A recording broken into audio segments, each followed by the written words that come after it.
മുസിൻ സാറാണ്. മക്കളെ, നമ്മുടെ ഈ ഓണം എക്സാം കഴിഞ്ഞപ്പോൾ നമുക്കൊരു കാര്യം മനസ്സിലായി. എല്ലാ ക്വസ്റ്റ്യൻ പേപ്പറും നോക്കുമ്പോൾ ക്വസ്റ്റ്യൻ പേപ്പറിന്റെ സ്റ്റാൻഡേർഡ് അടിപൊളിയായിട്ട് ഉയർന്നിട്ടുണ്ട്. അപ്പൊ ഈ ഒരു മാറ്റം ഗവൺമെന്റ് കൊണ്ടുവന്നത് എന്തിനാണെന്ന് വെച്ചാൽ മക്കളെ ബുദ്ധിമുട്ടിപ്പിക്കാനാണോ? ഇപ്പൊ ചില കമന്റുകളൊക്കെ ഒരുപാട് ഞാൻ കാണുന്നുണ്ട്. ഞങ്ങളോട് ഈ ചതി വേണ്ടില്ലായിരുന്നു, ഞങ്ങൾ എന്തിനാ ഇത്ര കഷ്ടപ്പെടുത്തുന്നത്? മക്കളെ, ഈ ഒരു ക്വാളിറ്റി ചേഞ്ച് ചെയ്യുന്നത് എന്തിനാന്ന് വെച്ചാൽ, ഈ ഒരു എക്സാമിന്റെ പാറ്റേൺ എന്തിനാണ് ഗവൺമെന്റ് ചേഞ്ച് ചെയ്യുന്നത് വെച്ചാൽ, ഇപ്പൊ കഴിഞ്ഞ ഒരു കഥ പറഞ്ഞുതരാം.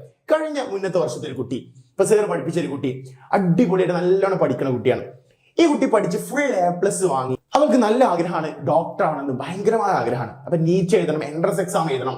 ഈ എൻട്രൻസ് എക്സാം എഴുതുന്ന സമയത്ത് ആദ്യം തന്നെ എൻട്രൻസ് കോച്ചിങ്ങിന് ജോയിൻ ചെയ്ത് അതിന്റെ ബേസിക് ആയിട്ടുള്ള എൻട്രൻസ് ഓറിയന്റഡ് ആയിട്ടുള്ള ബേസിക് ക്ലാസ്സുകളിൽ ജോയിൻ ചെയ്യും. അപ്പൊ ആ സമയത്ത് ചില ബേസിക് ആയിട്ടുള്ള കാര്യങ്ങൾ പറയുമ്പോൾ തൊട്ടടുത്തിരിക്കുന്ന കുട്ടിക്ക് ഇതറിയാം.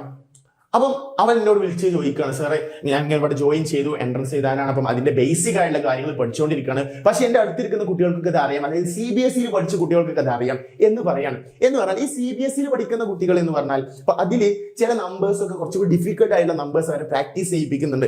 നമ്മുടെ ക്വസ്റ്റ്യൻ പേപ്പറിൽ, കേരള സിലബസ് ക്വസ്റ്റ്യൻ പേപ്പറിൽ അധികം ഡിഫിക്കൽട്ട് ക്വസ്റ്റ്യൻസ് കൂടുതൽ വരാത്തത് കൊണ്ടായിരിക്കാം ഈ ചില സ്റ്റാൻഡേർഡ് കൂടിയ ക്വസ്റ്റ്യൻസ് പിന്നെ പെട്ടെന്ന് ഒരു കോമ്പറ്റീഷൻ ലെവലിൽ കാണുമ്പോൾ ഇത് കുട്ടികൾ ബുദ്ധിമുട്ടായി മാറുന്നതും കേരള സിലബസ് പഠിച്ച കുട്ടികൾ അധികം റിസൾട്ടിലേക്ക്, ഒരു കോമ്പറ്റീഷൻ ലെവൽ എക്സാമിലേക്ക് ഒരു ക്വാളിഫൈ ചെയ്യാൻ പറ്റാത്ത രൂപത്തിലുള്ള നല്ല റിസൾട്ട്, നല്ല റാങ്കിലേക്ക് എത്താൻ പറ്റാത്തത്, അവർക്ക് കൂടുതൽ ക്വസ്റ്റ്യൻസ് പ്രാക്ടീസ് ചെയ്യാനുള്ള സമയം അല്ലെങ്കിൽ അതിനുള്ള ഒരു അവസരം ചെറിയ ക്ലാസ്സുകളിൽ നിന്ന് കിട്ടുന്നില്ല എന്നതുകൊണ്ട് തന്നെയാണ്.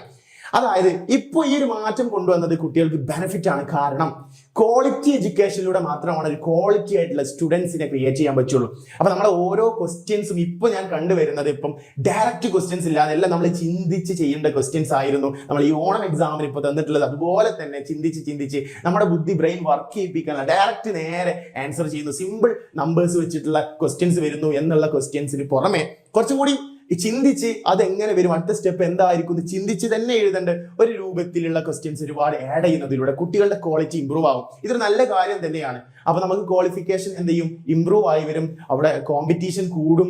ഫുൾ A+കളുടെ എണ്ണം കുറയാണെങ്കിലും ഈ ഫുൾ A+ കിട്ടുന്നത് അത് ക്വാളിറ്റി ഉള്ള കുട്ടികൾക്ക് മാത്രമായി മാറും. എന്ന് പറഞ്ഞാൽ കഷ്ടപ്പെടുന്നവർക്ക് മാത്രമാവും. അപ്പൊ എന്റെ മക്കൾ അടിപൊളിയായിട്ട് കഷ്ടപ്പെടണം. അതുപോലെ തന്നെ നമുക്ക് ഈ കോമ്പറ്റേറ്റീവ് ലെവൽ എക്സാമിന് നമ്മുടെ റിസൾട്ട് കൂടുതൽ വരണമെങ്കിൽ ഈ പ്രായത്തിൽ തന്നെ 10ാം ക്ലാസ്സിലും 9ാം ക്ലാസ്സിലും 8ാം ക്ലാസ്സിലും പഠിക്കുന്ന സമയത്ത് തന്നെ നമ്മൾ ഈ ചെറിയ ബേസിക് ആയിട്ടുള്ള കാര്യങ്ങൾ, ഡിഫിക്കൽട്ട് ലെവലിലെ ക്വസ്റ്റ്യൻസും ഒക്കെ ചെയ്ത് പ്രാക്ടീസ് ചെയ്ത് ഈ സ്റ്റേറ്റ്മെന്റ് ടൈപ്പ് ക്വസ്റ്റ്യൻസ് ഒക്കെ നമ്മൾ ആദ്യമായിട്ട് കണ്ട് പരിചയപ്പെടണം. ഇപ്പൊ ഈ നീറ്റ് കീം അല്ലെങ്കിൽ ആ ഒരു എക്സാമിലൊക്കെ വരുന്നതാണ് സ്റ്റേറ്റ്മെന്റ് ടൈപ്പ് ക്വസ്റ്റ്യൻ. പക്ഷെ ഇപ്പൊ നമുക്ക് 9ാം ക്ലാസ്സിലൊക്കെ സ്റ്റേറ്റ്മെന്റ് ടൈപ്പ് ക്വസ്റ്റ്യൻസ് ആഡ് ചെയ്തു. അത് നല്ല കാര്യമാണ്. കുട്ടികൾ അത് പരിചയപ്പെട്ട് ഈ ലെവൽ ക്വസ്റ്റ്യൻസ് നമ്മൾ എഴുതി പരിചയപ്പെട്ട് കഴിഞ്ഞാൽ അപ്പൊ നമ്മുടെ ക്വാളിറ്റി ഇമ്പ്രൂവ് ആയി വരും. അപ്പൊ ഇത് നല്ലൊരു കാര്യമാണ്. അപ്പൊ അതുപോലെ തന്നെ എങ്ങനെയാണ് എക്സാം ടഫായത്? ഒരുപാട് കുട്ടികൾ മെസ്സേജ് എക്സാം ടഫായി.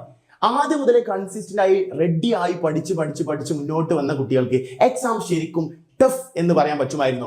ഇല്ല. ഒരുപാട് കുട്ടികൾ മെസ്സേജ് അയച്ചിരുന്നു, സാറേ കുഴപ്പമില്ലായിരുന്നു, സാർ അടിപൊളിയായിരുന്നു എക്സാം.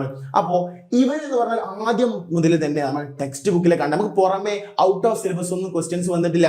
നമ്മൾ കൃത്യമായി പഠിച്ച ടെക്സ്റ്റ് ബുക്കിലെ കണ്ടന്റ് മാത്രമാണ്. നമുക്കൊരു മോഡൽ ക്വസ്റ്റ്യൻ പേപ്പറും എന്ത് ചെയ്തിരുന്നു, ഗവൺമെന്റ് ഇറക്കി തന്നിരുന്നു, ഇതിങ്ങനെയായിരിക്കും ഇതിനുള്ള പാറ്റേൺ എന്നൊക്കെ പറഞ്ഞ്. അപ്പൊ അതിലൊക്കെ ക്വസ്റ്റ്യൻസ് ഉണ്ട്. അപ്പൊ കുറച്ച് ടഫ് എന്ന് പറഞ്ഞാൽ നമ്മൾ പഠിച്ച കോൺസെപ്റ്റ് ഒന്നുകൂടി ഡെപ്തിൽ ഡീറ്റെയിൽ ആയിട്ട് പഠിക്കുക തന്നെ വേണം. അതുപോലെ തന്നെ അതിൽ നിന്ന് എക്സ്ട്രാ ക്വസ്റ്റ്യൻസുകൾ വരുമ്പോൾ അത് ചിന്തിച്ച് കുട്ടി ആ കോൺസെപ്റ്റ് വെച്ചിട്ട് എങ്ങനെയാണ് ആൻസർ ചെയ്യുക എന്നുള്ള ഒരു ക്വാളിറ്റി എന്ത് ചെയ്യണം, കുട്ടികൾ ഇത് കാണാതെ പഠിച്ച് നേരെ ഡയറക്റ്റ് പഠിക്കുന്നു, അത് ക്വസ്റ്റ്യൻ ചെയ്യുന്നു എന്നൊരു മെത്തേഡിന് പുറമെ ലൈവ് ക്ലാസ്സുകളോ അല്ലെങ്കിൽ റിവിഷൻ, എക്സാമിന്റെ തലേന്ന് റിവിഷൻ ക്ലാസ്സുകൾ മാത്രം കണ്ടാൽ ഫുൾ A+ വാങ്ങാൻ പറ്റുന്ന രൂപത്തിലായിരിക്കില്ല ഇനിയുള്ള ക്വസ്റ്റ്യൻസ് എന്നുള്ളത് കൊണ്ട് തന്നെ എൻ്റെ മക്കൾ എല്ലാവരും ഡീറ്റെയിൽ ആയിട്ട് കൃത്യമായിട്ട് ഇപ്പൊ തന്നെ നന്നായിട്ട് പഠിച്ചു തുടങ്ങാം. ഓണം എക്സാമിന് നന്നായിട്ട് ഫസ്റ്റ് മുതലേ 10ാം ക്ലാസ്സിന്റെ സ്റ്റാർട്ടിങ് മുതലേ കൃത്യമായി ഡീറ്റെയിൽ ആയിട്ട് പഠിച്ചു പോകുന്ന കുട്ടിക്ക് അറിയാം എക്സാം പേപ്പർ കുറച്ചൊക്കെ ഓക്കെ ആയിരുന്നു, എഴുതാൻ പറ്റുന്ന രൂപത്തിലായിരുന്നു എന്ന്. അത് കൃത്യമായിട്ടുള്ള കാര്യമാണ്. അപ്പൊ അതിനുശേഷം ആ സമയത്തൊന്നും മൈൻഡ് ചെയ്യാതെ എക്സാമോട് അടുക്കുമ്പോൾ ഒന്നുകൂടി ശ്രദ്ധിച്ച് പഠിച്ചവർക്ക് മാത്രമാണ്